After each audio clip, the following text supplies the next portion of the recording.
Welcome to Justicore Consulting.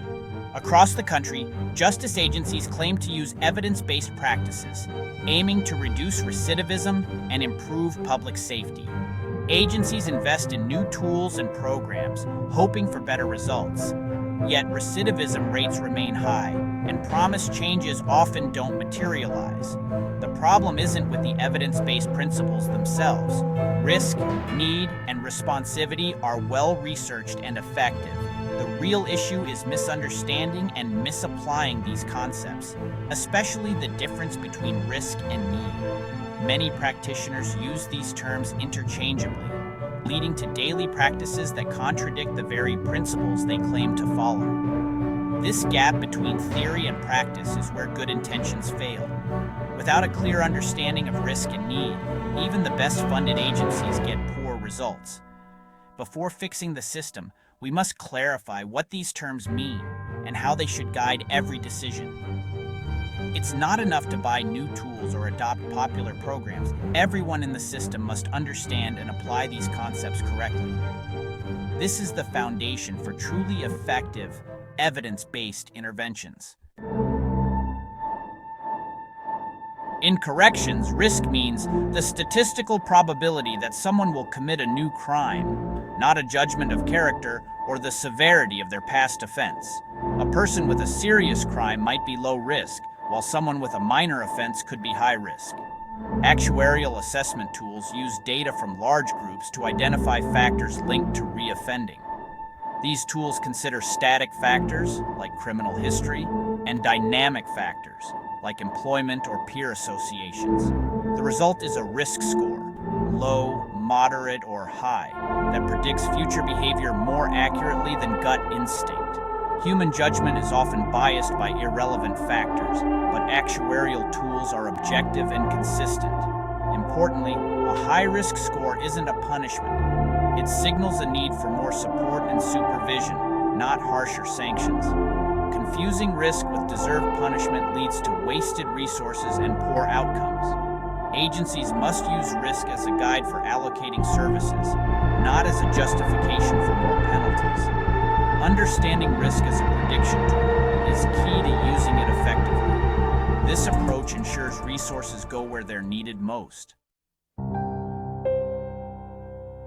One surprising finding in corrections is that too much supervision can actually harm low-risk individuals. Many agencies assume more supervision is always better, but this isn't true. Intensive programs for low-risk people disrupt their jobs, families, and pro-social routines. Grouping them with high-risk individuals can expose them to negative influences and criminal thinking. Research shows that over-supervising low-risk people can increase their chances of reoffending. These individuals often have strong support systems and need minimal intervention. The best approach is to match supervision intensity to risk level. Low-risk people need less, not more. This frees up resources for those who truly need help. By leaving low-risk people alone, we let their natural supports work and avoid unnecessary harm. Focused intervention should be reserved for moderate and high-risk individuals. After assessing risk, the next step is identifying criminogenic needs, dynamic factors directly linked to criminal behavior. Addressing these needs, like criminal thinking, antisocial peers, substance abuse, or lack of employment, reduces recidivism. Not every problem is criminogenic. Issues like anxiety or low self-esteem, while important, don't drive crime. Agencies often waste resources targeting non-criminogenic needs, which doesn't lower reoffending. Effective case management uses validated assessments to pinpoint each person's top criminogenic needs. Interventions should focus on these specific drivers, not generic problems. For one person, substance abuse may be the priority. For another, it's changing peer groups. The principle of need means targeting what actually fuels criminal behavior. This focused approach achieves the greatest reductions in recidivism. Resources must be directed where they'll have the most impact. Even with good assessment tools, agencies often misuse risk and need. A common mistake is treating high-risk scores as a reason for harsher punishment, rather than more targeted services. Another error is assigning people to programs based on availability, not their actual needs. Failing to reassess risk and need over time leads to over-supervision and wasted resources. Some staff ignore assessment results, relying on gut feelings instead of data. These missteps undermine the purpose of evidence-based practice. True effectiveness requires matching services to risk and need, and regularly updating plans as people change. Without this, agencies look evidence-based on paper, but fail in practice. Responsivity is about how we deliver interventions, tailoring them to each person's learning style, motivation, and abilities.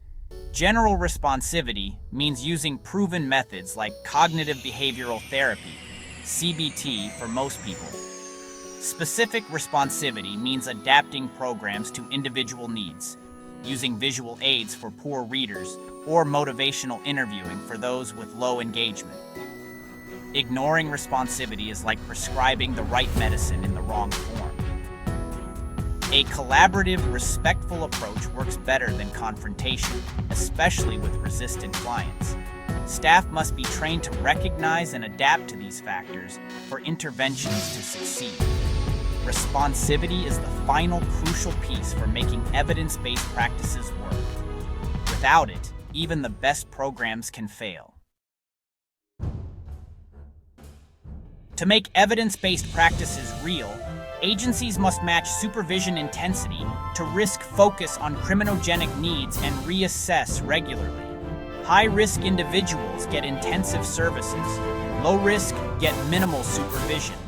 Interventions must target the specific needs driving each person's criminal behavior. Regular reassessment ensures supervision and services adapt as people change. This dynamic approach motivates positive change and uses resources efficiently. Staff need deep training in risk, need, and responsivity. Not just how to score tools, but how to build effective case plans. Leadership must support and enforce these principles, holding staff accountable for data-driven decisions. When agencies get this right, recidivism drops and public safety improves. Evidence-based practice becomes more than a slogan. It becomes reality. To learn more, subscribe and visit us at www.justicoreconsulting.com.